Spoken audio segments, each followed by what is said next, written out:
this is a ship going to start a new world. It's a ship that has something like 2,000 colonists on it that are going to start life anew on a new planet, Orgai 6, and they're on their way there when they hit this storm, and the storm does some serious damage to the ship, and Walter is concerned that the colonists might get damaged, so he awakes the commanding crew, and so the commanding crew is woken out of cryosleep,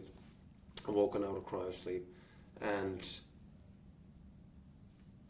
soon after they've woken up, they hear a beacon. They hear what seems to be a distress call or signal, which happens to be Shaw's distress signal, from a planet which seems to fulfill all the necessary requirements for them to start a life, i.e. air that's breathable and fresh water, foliage, and sustainability, a sustainable planet essentially. So they decide, rather than going back into cryosleep, which will take them another 6 years, I think, to arrive at their destination, they decide to take a look at this planet.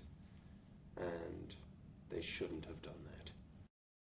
The David models, I think it was the David 8 model was designed to allow the synthetic to develop human-like qualities and characteristics, and so we very much see that in David. He has characteristics like pride and vanity, which are very human traits, and that ended up disturbing people. They weren't very comfortable with it, so they decided to design the following models with fewer of those programming functions. So basically Walter is just very much a functioning synthetic that operates through logic and without any human emotional thread. So he doesn't incorporate concepts like vanity or jealousy or gratitude. He doesn't fall in love with characters like we saw a strange relationship between Sean and David and Prometheus. There is a bond that develops there, which is a very human one, and with it, human flaws that come with it. But Walter is purely there to look after the crew and the ship, the Covenant. He's like a super butler. There's no one like Ridley. I mean, that I've come across or that I've read about or heard other people in the industry talk about. He's just very special. I mean, he comes from an art background, so he's very aware of a frame. He's very specific and very knowledgeable about what should be in the frame, i.e. working with both costume department and the looks and the outfits that we're wearing to the art department. And I've seen him sort of talk with both departments in great detail and in a language that is familiar to them, which he does exactly the same with the acting department and the camera department.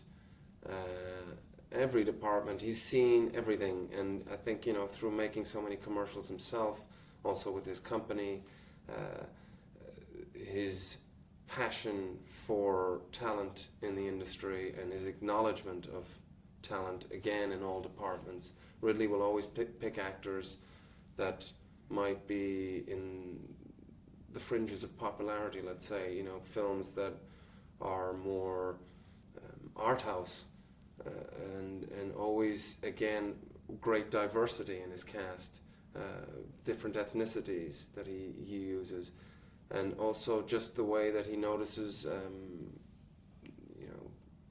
somebody in the prop department and how valuable they are and how good they are at their job. He's he's just an all-rounder, and that would be selling him short, because he's a master, I think is the best way to put it. He's a master filmmaker, and there's not many out there. I think it's a very rare breed. The concept of space and what's out there, that it would be very hard to believe that we're the only species that exists in the universe. So there's that to begin with. And then I think the idea of parasites, things that would use us as a host, I think that's quite a disturbing concept. And for me personally, I always remember from the first Alien film, John Hurt and the neomorph bursting out of his stomach, and that's always sort of stayed with me. And I suppose it's that idea of something growing inside of us.